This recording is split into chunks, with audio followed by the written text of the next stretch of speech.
देशात इंडिया आघाडीला बहुमत मिळाले तर राहुल गांधी हे पंतप्रधान होण्यास सर्वार्थाने लायक आहेत.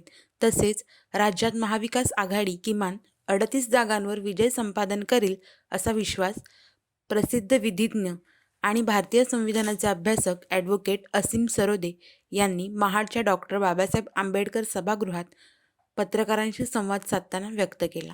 दोन्ही जागा मला असं वाटते की उद्धव बाळासाहेब ठाकरे यांच्या शिवसेनेच्या हे चित्र स्पष्ट आहे. कोकणाने जो काही साथ दिलेली आहे शिवसेनेने जो आपलं चारित्र्य, आपला रंग, आपले विचार हे सगळे संविधानिक मार्गावर आणून ठेवलेले आहे. तर त्याच्यातून केवळ कोकणातच नाही तर मराठवाड्यामध्ये उद्धव ठाकरेंची प्रचंड मोठी लाभ आहे. त्यानंतर विदर्भातल्या महत्त्वाच्या जागा ज्या त्यांनी उभ्या केलेल्या त्याच्यामध्ये सुद्धा ते सगळेजण एक सांगलीची जागा केवळ धोकादायक परिस्थितीत आहे शिवसेनेची. बाकी शिवसेनेला खूप मोठा सपोर्ट महाराष्ट्राने केलेला आहे, किंवा भावनिक पातळीवरचा नाही तर विचार म्हणून काढताना उद्धव ठाकरे आपल्या घरातले वाटतात, पालक वाटतात आपल्याला. आणि उद्धव ठाकरेंनी काय केलं की शिवसेना प्रमुख बाळासाहेब ठाकरे यांची एक काय म्हणतो आपण त्याला आक्रमक भूमिका आणि प्रबोधनकार ठाकरेंची अत्यंत आपल्या संस्कृतीला धरून असलेली भूमिका ही एकत्रित करून त्यांनी शिवसेनेची नवीन वाढ सुरू केली. त्या मनुस्मृती ही संकल्पना एक ग्रंथ म्हणून कालबाह्य झालेली आहे. आपल्या जीवनाशी काही संबंधित आहे. त्यामुळे आपण कशासाठी असं करतो मला काही माहिती नाही. राजकीय का असे वागतात, भारताचं वातावरण खराब करतात. हे संविधान हा एकमेव ग्रंथ असला पाहिजे आपल्या विषयीचा आधार तर हे लोक धर्मग्रंथ घेतात. आता यांनी मनुस्मृती घेतलं आणि मग हे वातावरण असंच विधानसभेसाठी वापरायचं असा जर त्यांचा प्रयत्न असेल तर मला असं वाटतं की सामान्य माणसांनी मनुस्मृती काही आवश्यक नाही करण्यासाठी त्याच्यामध्ये विचार सुद्धा काला पाहिजे की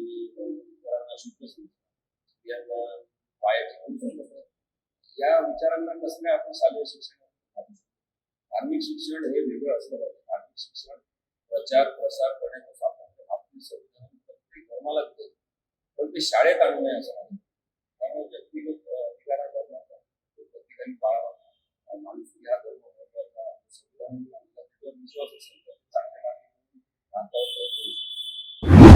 आपण पाहिलं तर सत्ता बहुमताच्या आधारे जेव्हा आपण कशी वागू शकतो असं वाटत असणारे लोक असतात तेव्हा संविधानाच्या चिंधड्या उभे राहतात आणि त्यामुळे 400 पार किंवा आम्ही संविधान ही जी काही भीती लोकांच्या मनात आहे ती कधी होऊ शकते असं माझं मत आहे. आणि म्हणूनच आपण पहा 150 खासदारांना बाहेर काढून कायदे पारित केले जातात. म्हणजे आता साधं दुसरं उदाहरण तुम्हाला याचं इलेक्टोरल बॉन्ड. इलेक्टोरल बॉन्ड हा कायदाच होऊ शकला नसता तर दोन्ही संसदेमध्ये पारित केला असता. मग राज्यसभेमध्ये आपलं बहुमत नाही म्हणून यांनी आयडिया काय केली, यांनी लोकसभेमध्ये मनी बिल अर्थ संदर्भात बिल आहे त्याच्या अंतर्गत हा विषय मांडला आणि तिथे 2017 मध्ये इलेक्टोरल बॉन्डचा कायदा पारित करून दिला कारण लोकसभेत बहुमत आहे. मग शेवटी लोक सातत्याने म्हणत आले चुकीचं आहे चुकीचं आहे चुकीचं आहे, कोणी ऐकलं नाही. आज 2024 मध्ये सर्वोच्च न्यायालयाने सांगितलं की इलेक्टोरल बॉन्ड घेणे हा कायदा असा करणे हे असंविधानिक घटना पाहिजे असं. त्यामुळे त्याला किती वर्ष गेली बघा तुम्ही, एवढ्या वर्षात भ्रष्टाचार झाला, कायदेशीर स्वरूपाचा भ्रष्टाचार झाला आणि याला बेकायदेशीर किंवा असंविधानिक असं म्हणतात. मग 400 जण आले तर मग कोणी कसं करू शकणार, जे एवढेशे लोक असताना करू शकतात. तर 400 लोक आल्यावर ते सगळं संविधान